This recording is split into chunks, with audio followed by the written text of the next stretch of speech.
Bienvenue dans Décortiqueur, le podcast dans lequel on décortique nos histoires de cœur en démontant nos schémas bloquants et nos tentatives de solutions foireuses. Je m'appelle Alexandra Cassi, je suis coach diplômée et spécialisée dans la dépendance affective, mais surtout passionnée par le fonctionnement des relations humaines. Ensemble, on va découvrir mes cas de coaching, mes réflexions personnelles et vos histoires à vous, chers auditeurs. C'est parti, on commence. Hello et bienvenue dans le 16e épisode de la chaîne Décortiqueur. Et cette semaine, je vais parler d'un sujet assez délicat et en aucun cas, je tiens à le dire, en aucun cas, dans cet épisode comme dans tous les autres, je ne suis là pour imposer ma vision des choses et je vais même plus loin, c'est que j'ai pas de vision des choses carrée, claire, définitive. Ma pensée, elle évolue jour après jour en fonction de tout ce que je peux vivre, de tout ce que je peux observer aussi. Et donc, ce que je m'apprête à dire là, dans cet épisode, c'est pas une vérité absolue, c'est même pas ma vérité absolue, c'est juste là où j'en suis, le constat que je fais aujourd'hui, qui va être certainement amené à évoluer, mais il y a quand même des choses d'un point de vue relationnel qui pour moi sont importantes. Et j'avais envie d'en parler avec vous aujourd'hui. Et donc, le sujet, comme tu t'en doutes, tu l'as vu dans le titre, c'est ce que j'appelle le combat homme-femme.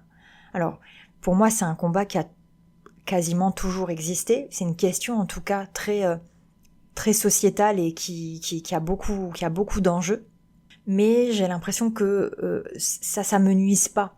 Et c'est-à-dire que même si la femme, elle a de plus en plus de droits, depuis le siècle dernier, elle a aussi de plus en plus d'envie, elle a aussi de plus en plus de revendications parce que tant qu'on n'aura pas un statut respecté à travers le monde, et finalement on continuera et je pense que les femmes continueront à se battre et ça je suis totalement en phase avec ça. Je suis une femme, j'ai 37 ans et j'avoue que ces dernières années, je me rends de plus en plus compte du statut de la femme. C'est comme si avant, j'étais peut-être un peu protégée par tout ça. Mais peut-être que ces dernières années, le fait d'être devenue maman, le fait d'avoir beaucoup voyagé et de maintenant vivre dans un autre continent, voire d'autres cultures, me fait prendre conscience que oui, effectivement, il y a énormément de travail à faire et il y a aussi de très belles choses qui sont mises en place. Donc voilà, c'est un petit peu un melting pot de tout ce dont je peux me rendre compte aujourd'hui. Mais c'est pas vraiment le fond du sujet. Le fond du sujet aujourd'hui, c'est pas le féminisme, c'est pas la cause en elle-même, c'est la manière d'y arriver. Et je suis pas là pour taper sur les femmes qui se battent pour leurs droits. Je suis pas là non plus pour taper sur les hommes qui se battent contre ça parce que eux se sentent soit menacés, soit pointés du doigt. Je suis là pour mettre en lumière le système qui s'est mis en place et que je trouve assez délétère. Et c'est ce fonctionnement-là, ce schéma qui a été mis en place, c'est vraiment d'être en opposition constante, d'être dans une sorte de bagarre éternelle où en fait chacun va revendiquer son point de vue. Donc les femmes, elles vont revendiquer leurs droits, le fait qu'elles en aient marre d'être traitées de la sorte, etc. Et les hommes vont se défendre. Et ça, en fait, ce système, je revendique et en face, la personne se défend, il est hyper improductif. Et je vais même plus loin, c'est-à-dire que ça soit la cause, le combat homme-femme, ou que ça soit autre chose, je veux dire, dès qu'on oppose deux groupes supposément censés être l'un contre l'autre, on a souvent ce système qui est mis en place, c'est-à-dire je défends un point de vue et l'autre se défend lui-même et en aucun cas il y a de l'écoute, en aucun cas il y a du partage et donc ça vient complètement casser la possibilité en fait de trouver une harmonie à ça. Et donc on peut le voir en classe politique, on peut le voir dans des groupes, on va dire les riches avec les pauvres, plus personne s'écoute, tout le monde se renvoie la balle, c'est-à-dire qu'on va avoir les parents contre les enfants, ce combat de génération, etc. Mais voilà, c'est toujours le même schéma qui se met en place. Et on s'en sort jamais de ce combat. Parce que il y a des causes à tout ça, comme je le disais, il y a un schéma qui est mis en place. Et ça, je trouve que c'est important de s'en rendre compte pour comprendre en fait qu'on va dans le mur en continuant, en prenant pas de recul et en continuant ce qu'on a toujours fait finalement, c'est-à-dire de s'opposer constamment. Parce que s'opposer c'est bien, s'opposer à un système, s'opposer à tout un tas de choses, mais par contre faut pas confondre le fait de s'opposer aux faits avec le fait de s'opposer aux personnes. Et quand on s'oppose aux personnes, on se retrouve face à des personnes qui sont en mode défense. Alors je suis pas en train de dire que celui qui vient revendiquer ses droits est dans son tort, je suis en train de répartir la responsabilité. C'est-à-dire que si tu suis un peu mes travaux, tu sais que j'aime bien parler de systémie, et en fait dans un système, chacun alimente le schéma. Et donc il n'y a pas un responsable plus que l'autre, il y a un schéma qui s'alimente. Il y a une personne qui vient revendiquer des droits, qui au lieu de s'attaquer à des faits, vient s'attaquer aux personnes, et donc la personne se sentant attaquée vient se défendre au lieu de comprendre qu'en fait elle est en train de revendiquer des droits par rapport à des faits qu'elle subit en fait. Et c'est exactement ce schéma-là qui vient alimenter le combat homme-femme, comme je l'appelle, et c'est quelque chose dont on peut facilement se rendre compte, surtout sur les réseaux en ce moment, à cette époque. On peut le voir aussi un peu partout, mais sur les réseaux c'est assez flagrant parce que sur les réseaux on est vraiment désinhibé derrière notre écran, et moi j'aime parcourir la section commentaires des choses, et je vois souvent que ouais, ça se chamaille, ça se taille même très très fort, et j'avoue que je suis assez choquée de ce que les hommes peuvent dire aux femmes et de ce que les femmes peuvent dire aux hommes, même si je suis une femme et que forcément je vais plus facilement comprendre les femmes, je vois ce qu'elles veulent dire, je vois ce qu'elles subissent, parce que en tant que femme je peux subir la même chose, mais je suis assez choquée de voir que on se rend pas compte que c'est pas comme ça qu'on va y arriver en réalité. C'est pas du tout constructif, c'est-à-dire que en fonction des mots qu'on utilise, du ton qu'on utilise, forcément ça va créer quelque chose chez l'autre, et donc il faut bien prendre conscience du but recherché. Est-ce que le but recherché c'est de déverser toute sa frustration sur l'autre, ou est-ce que le but recherché c'est de créer un espace où on se fait comprendre, on se fait entendre? Et j'ai bien l'impression que on en oublie en fait l'objectif, et qu'il y a tellement de rancœur que en fait on sort ce qu'on a à l'intérieur de nous sans penser aux conséquences, juste en mode l'autre a qu'à se débrouiller avec ce que je sors là, avec ce que je lui dis, mais n'oublions pas que l'autre n'a jamais été à notre place, même si parfois ça peut sembler une évidence, et je sais qu'il y a des gens qui vont certainement me tomber dessus, parce que effectivement il y a des femmes qui subissent des choses, et même au quotidien on subit des injustices, des mini-injustices, mais qui cumulées font beaucoup. Je vais parler du ménage, je vais parler de la contraception, je vais parler de ce qu'on peut avoir à subir en tant que femme quand on va chez le médecin, etc., que les hommes n'ont pas à subir. Ça, c'est des mini-injustices, entre guillemets, mais si on veut être entendu, si on veut être protégé, si on veut rallier les hommes à notre cause, peut-être que changer le moyen de le revendiquer pourrait changer certaines choses. Alors, on changera pas tout le monde, parce que je sais aussi que chez les femmes comme chez les hommes, il y a des gens qui sont têtus, il y a des gens qui sont incapables de réfléchir plus loin que le bout de leur nez, il y a des gens qui sont frustrés, il y a des gens qui sont blessés. Mais je pense qu'il y a au moins 50% du public qu'on pourrait rallier à la cause des femmes, et je pense aussi qu'il y a au moins 50% des femmes qu'on pourrait rallier à la cause des hommes. Alors je parle de cause des hommes parce que eux aussi ont certainement des choses à revendiquer, c'est même pas certainement, ont des choses à revendiquer, et j'ai pas l'impression qu'on les écoute beaucoup, et j'ai plus l'impression qu'on les juge énormément. Et donc nous on veut pas être jugés, nous on veut être entendus, mais dès que on a le témoignage ou l'avis du groupe opposé, on juge nous-mêmes, on n'essaye pas de comprendre, et on est aussi sur la défensive. Et ce schéma-là, vraiment, je le vois au quotidien. Et ouais, ça me désespère un petit peu. Donc, j'avais vraiment envie de vous inviter à prendre conscience de ce schéma-là. Je remets pas du tout, absolument pas, en cause le combat en tant que tel, parce que oui, il y a des choses à revendiquer, il y a des choses à remettre en place. Je le vis moi dans mon quotidien, mais je veux alerter sur le moyen d'y arriver. Et ce qui se passe dans ce combat homme-femme, c'est que on se met dans des groupes, dans des sacs en fait.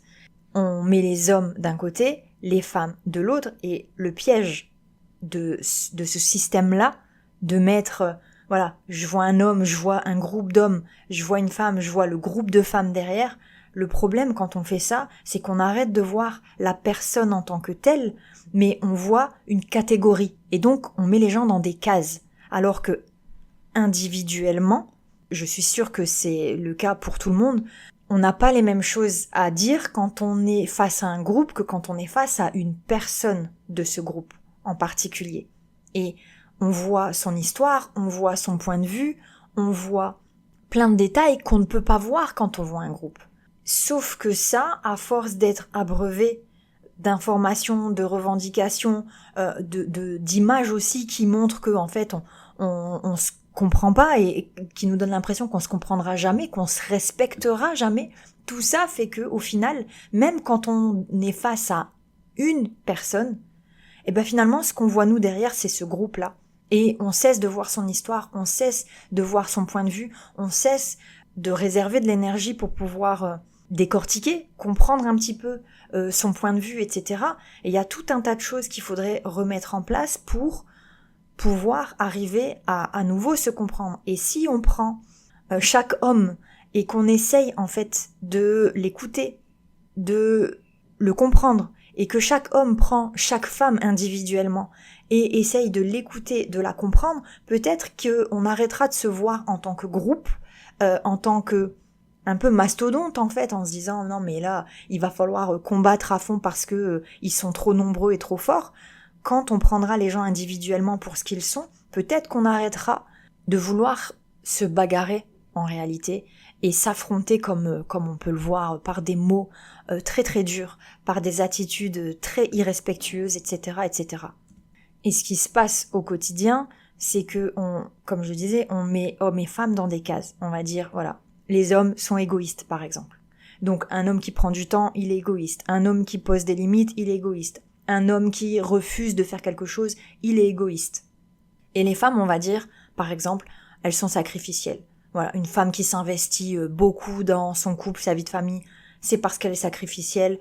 Une femme qui fait des compromis, c'est parce qu'elle est sacrificielle. Une femme qui s'accroche alors qu'elle devrait peut-être pas, elle est sacrificielle. Donc en fait, on va, encore une fois, se mettre dans des cases plutôt que de voir l'individualité de pourquoi cette personne-là, elle réagit comme elle réagit. Pourquoi elle fait ça? Et ça serait bien aussi de s'en inspirer, parce que quelque part, quand on vient critiquer les hommes en disant ils sont égoïstes parce qu'ils ont pris du temps pour eux, est-ce qu'on n'aimerait pas faire la même chose? Est-ce qu'on n'aimerait pas pouvoir le faire sans être critiqué, alors que nous-mêmes on les critique pour avoir pris du temps?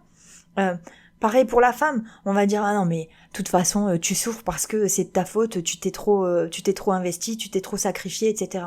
Mais est-ce que quelque part, on n'admire pas un petit peu ce côté-là et on voit les conséquences du couple, de la famille qui se porte bien grâce au sacrifice de cette personne-là? Et est-ce qu'on ne devrait pas un peu s'inspirer l'un de l'autre, trouver un juste équilibre en réalité? C'est-à-dire que la femme, plutôt que de critiquer l'homme qui est un peu égoïste parce qu'il a pris du temps pour lui, qu'elle le fasse et qu'elle accepte cette idée de peut-être que là je suis un peu égoïste parce que j'ai pris du temps pour moi. Et l'homme qui dit que la femme est sacrificielle parce qu'elle s'est un peu trop investie, peut-être qu'il devrait aussi en prendre un peu de la graine et s'investir un peu plus, en se disant que ça pourrait apporter du bon, etc., etc. Alors, je sais qu'il y a des milliers de choses à dire, de nuances à apporter. Je suis pas en train de donner une vérité et on pourrait en parler des heures et aller en profondeur de chaque détail. Je suis pas en train d'affirmer quoi que ce soit, mais vraiment, c'est là, je pose ces idées-là et réfléchissons-y parce qu'il y a des choses à comprendre derrière, il y a des choses sur lesquelles on pourrait se mettre d'accord. Et ce que j'aimerais vous inviter à prendre conscience, c'est que ne tombez pas dans le piège des réseaux sociaux notamment, où on est là, en fait, le contenu qui va être proposé sur les réseaux sociaux, il est là pour faire des vues. Il est là pour faire parler. Il n'est pas là pour générer du bon sens, pour générer de la cohésion. Ça, alors je sais on peut être animé quand on est sincèrement bon au fond, on peut être animé par cette envie-là. Sauf que l'algorithme, il fonctionne pas comme ça. Et il y a beaucoup de gens qui ont compris ça. Et qui du coup vont générer du contenu qui va plutôt plaire à l'algorithme que à la paix des ménages, à la paix sociale, etc. Et donc, ce qu'on va voir beaucoup sur les réseaux qui vont faire le buzz, c'est les réseaux qui vont justement opposer des groupes. C'est des choses qui vont nous faire bondir, qui vont nous faire avoir envie de commenter et d'avoir envie de commenter violemment parce qu'on n'est pas d'accord avec ça, parce qu'on se sent encore une fois attaqué et donc on va se défendre en attaquant nous-mêmes, etc. Ne tombez pas dans ce piège-là. Soyez toujours pour comprendre en fait le schéma, prenez du recul. Ok, qu'est-ce que j'ai pas vu? Qu'est-ce qui se passe là réellement? C'est quoi le schéma qui s'est mis en place? Parce que je peux pas croire 2 minutes que ça soit sensé et logique de dire quelque chose, par exemple sur les réseaux, qui va heurter le groupe en face, en espérant que ce groupe en face se remette en question. On peut pas attaquer une personne et espérer qu'elle se remette en question. Quand on attaque une personne, qu'est-ce qu'elle fait? Elle se défend et c'est normal. Alors, j'apporte une nuance parce que je sais aussi, moi qui étudie beaucoup le comportement homme-femme, je sais aussi que déjà en faisant ce qu'il faut faire, la personne, elle se sent attaquée alors qu'on n'a pas forcément attaqué. Et donc, il y en a beaucoup qui vont me dire, mais quitte à ce que la personne elle se défende, autant que moi j'y aille à fond et que je me déleste du poids que j'ai sur mon cœur et que je dise ce que j'ai sur le cœur, etc. Ça n'avancera à rien. Et donne-toi la chance d'être entendu. Et en fait, quand toi t'as fait ce qu'il fallait, quand tu t'es exprimé de la bonne manière, et que l'autre en face te renvoie de l'agressivité, se défend, fait preuve de mauvaise foi, là tu vas pouvoir justement mettre le doigt en disant, mais là t'es en train d'être de mauvaise foi, là t'es en train de te défendre alors que t'as pas compris le sens de mon propos, etc. Là tu peux vraiment coincer la personne si vraiment cette personne est de mauvaise foi. Mais si toi, dès le départ, t'es dans l'attaque, comment tu veux être entendu? Comment tu veux te laisser une chance pour que l'autre se remette en question et prenne conscience en fait de ce qui se joue? Encore une fois, je le dis, dans chaque groupe, il y a des mauvaises têtes et il y en a qui, malgré toutes les preuves qu'on va leur apporter, vont continuer leur bêtises, vont continuer à penser bêtement, vont continuer à se défendre, vont continuer à attaquer, etc. À mon sens, il y a des chances pour que ça soit une infime partie de la population. Et que quand on vraiment, parce que je le fais, moi j'aime bien me balader, je l'ai dit dans la section commentaires des réseaux, et parfois je commente, et en fait quand je commente d'une manière où j'ai analysé le système et donc la personne en face, qui est a priori dans le camp d'en face, quand j'ai changé ma manière de m'adresser à elle, cette personne, j'arrive à l'emmener avec moi. J'arrive à lui faire dire des choses qu'elle aurait jamais dit si elle s'était sentie attaquée. Et donc c'est vraiment tout le sens de cet épisode, c'est de comprendre que c'est important de faire chacun un pas, chacun notre part pour mieux communiquer, pour mieux se faire entendre, pour avoir la chance que en face la personne elle-même se remette en question pour pouvoir faire la même chose en retour. Je sais que beaucoup vont aussi me dire « Oh, mais pourquoi ça serait à moi de commencer à le faire ?» Mais parce que t'es en train de chercher, si t'es en train de m'écouter, c'est que t'es en train de chercher à comprendre en fait le comportement humain. Et donc oui, t'es un peu le début de la chaîne, mais c'est peut-être une chance et c'est quelque chose qui te servira à vie. Donc oui, c'est un effort à faire, t'invites les autres à le faire. Si les autres ne le font pas, tant pis pour eux, mais au moins t'auras tout tenté, t'auras tout essayé, et je peux te garantir qu'en faisant ça, t'auras moins la haine, t'auras moins de colère au fond de toi, et puis t'iras naturellement vers des gens qui sont plus respectueux, tu les trouveras ces gens respectueux, et donc ça va t'apaiser quelque part. J'ai envie de dire que quand on cherche un coupable à nos mots, on a un soulagement immédiat, c'est-à-dire que quand on attaque directement le camp d'en face, en vomissant un petit peu tout ce qu'on a à vomir, tout ce qu'on a à sortir de nous, ça soulage immédiatement. Mais quand on prend le temps de comprendre ce qui s'est passé, de créer un pont entre l'un et l'autre, ça demande du courage, ça demande de la remise en question. Mais le résultat, il va être beaucoup plus stable en fait que d'avoir juste sorti comme ça en jet tout ce qu'on avait à sortir, sa colère, sa frustration, sa rancœur. Et en faisant ça, ouais, on va être soulagé sur le moment, mais ça créera rien. Ça va juste te vider. Mais le vide, tu vas le remplir avec de la haine, de l'incompréhension, parce que toi-même, t'auras reçu de la haine, de l'incompréhension, de l'attaque, de l'agressivité, etc. Et donc c'est un jeu sans fin. Donc vraiment, comprends que, et comme je le dis tout le temps, apprendre à se comprendre, ça vient pas par chance mais par choix. C'est un travail, c'est vraiment très long.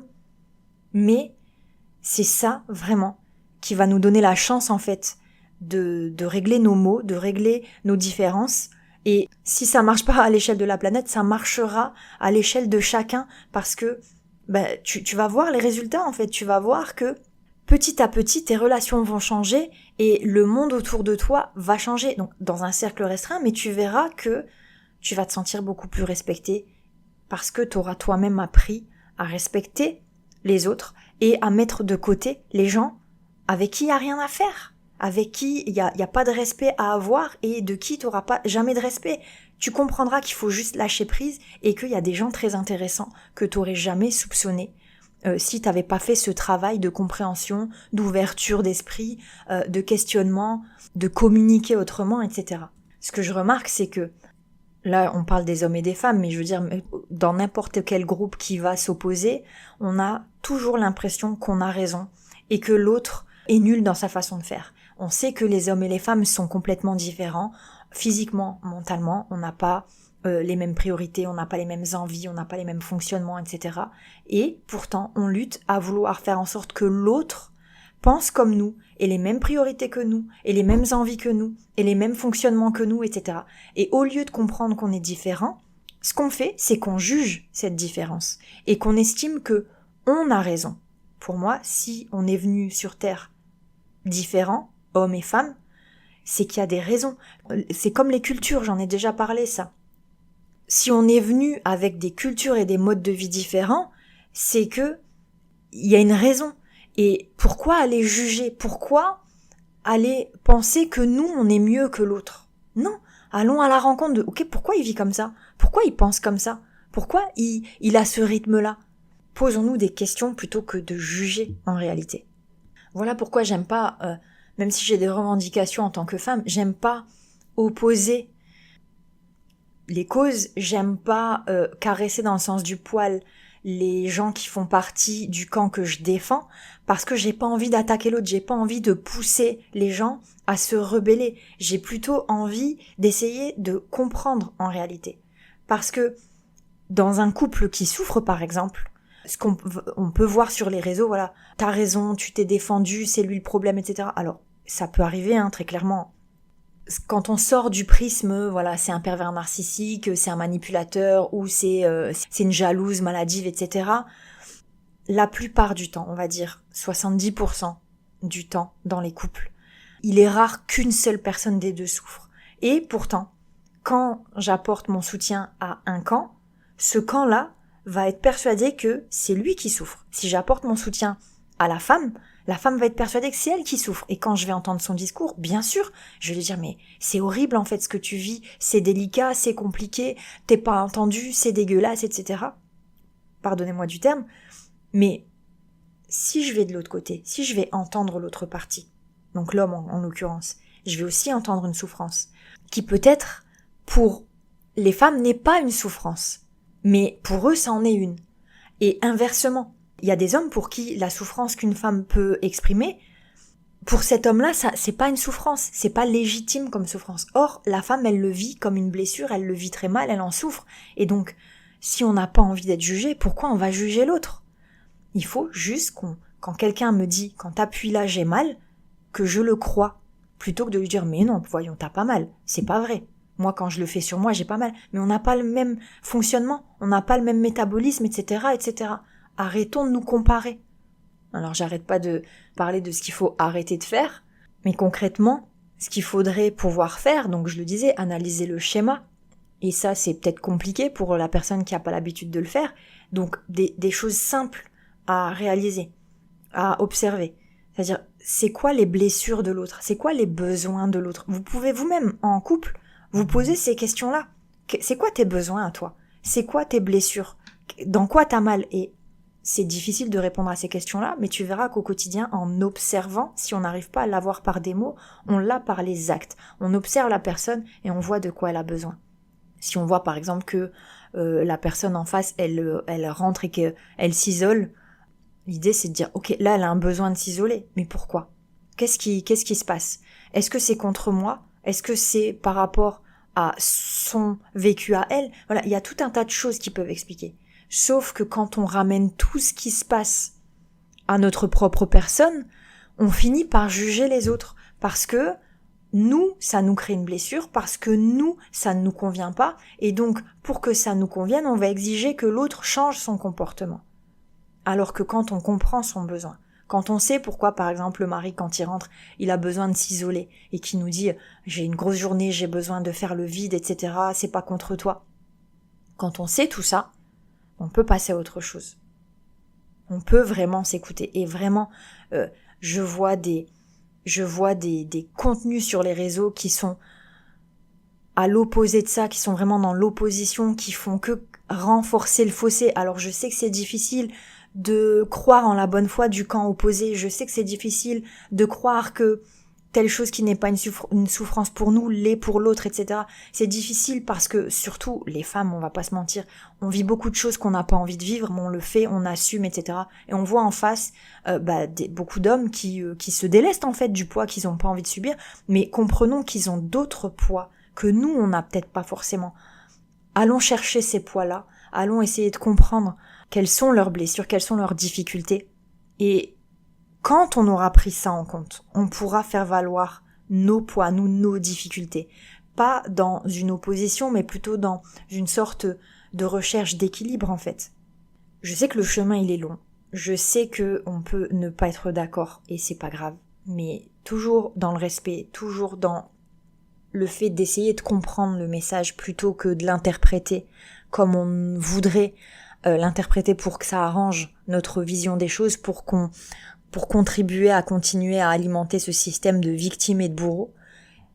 Tant qu'on sortira pas de ce système-là, il y a rien qui va changer. Voilà, je m'arrête là pour cet épisode. En tout cas, je te remercie de m'avoir écouté. Je suis à l'écoute de vos commentaires, de vos questions, etc. Encore une fois, ce n'est absolument pas un point de vue que j'impose, c'est une invitation à voir les choses de la sorte. Je suis pas du tout en train de dire que ce qu'on revendique, on devrait moins le revendiquer. Je suis pas du tout en train de dire que les hommes ont raison de pas nous croire et que nous on a raison de pas croire les hommes. Je suis pas en train de trouver des excuses en fait au camp opposé. Je suis en train d'expliquer que c'est le schéma qui convient pas et que c'est le schéma du coup qu'il faut changer. Merci pour ton écoute. Tu peux toujours télécharger mon workbook. Tu trouveras le lien en description de cet épisode.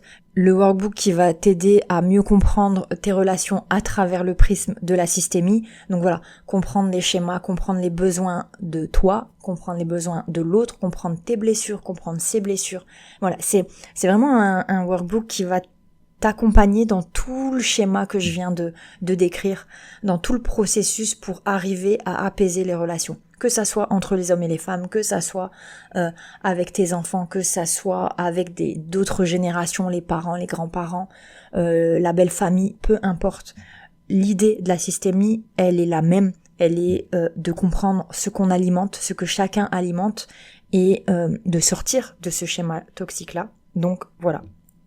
Merci pour ton écoute, merci pour ton soutien, n'hésite pas à t'abonner, à partager et je te dis au prochain épisode et surtout n'oublie pas, se comprendre ne vient jamais par chance mais par choix.